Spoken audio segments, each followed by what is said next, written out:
All right, what's the word? It's me, the Virgin Pimp. Steve is back.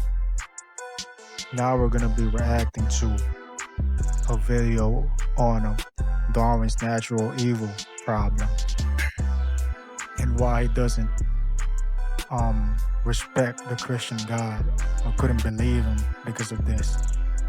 Darwin once wrote that the reason why he couldn't believe in the Christian God was not because of the evil that humans did to each other, but because of the evil in the natural world.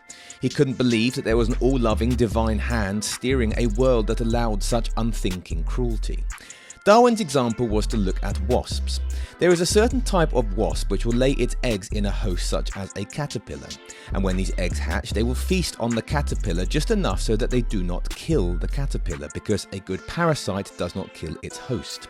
Because to kill their host would be to kill themselves, and so they just gorge themselves on this long-suffering caterpillar, eating it alive but never killing it. Now, I'm not saying that what he's saying here isn't true. I'm just critiquing the problem. So we'll be starting with why assume that it's evil in the first place? Who says that dying is wrong? Or that parasitism is suffering in the animal kingdom? Or why is suffering such a bad thing? These are antonyms in his argument.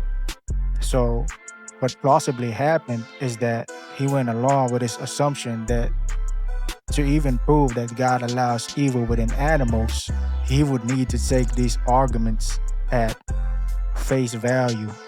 Unless he was able to prove that these things are true from the foundation, he would be assuming at most.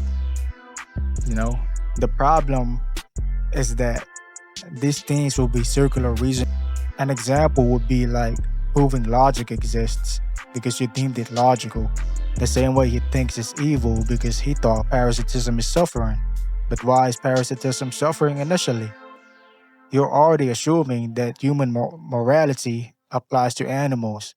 But just because something supposedly applies to humans doesn't necessarily mean it does with animals.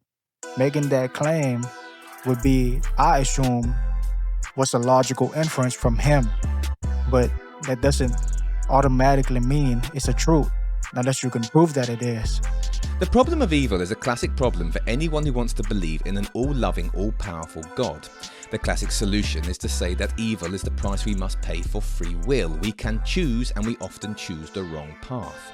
But Darwin's point, the problem of natural evil, still stands.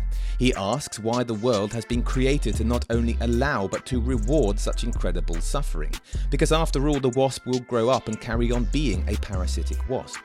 There is no wasp hell, and even if there were, why would we punish a wasp for doing as it was created?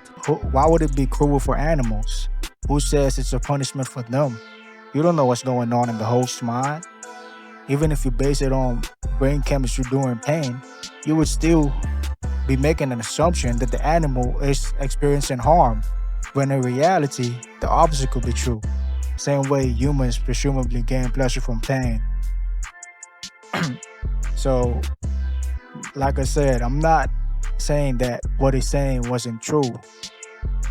I'm just critiquing the argument he made because it isn't infallible, and you can critique my counter argument too.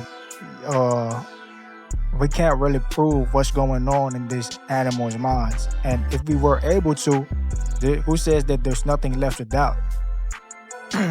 But yeah, that's about it, man. I'ma holler at y'all.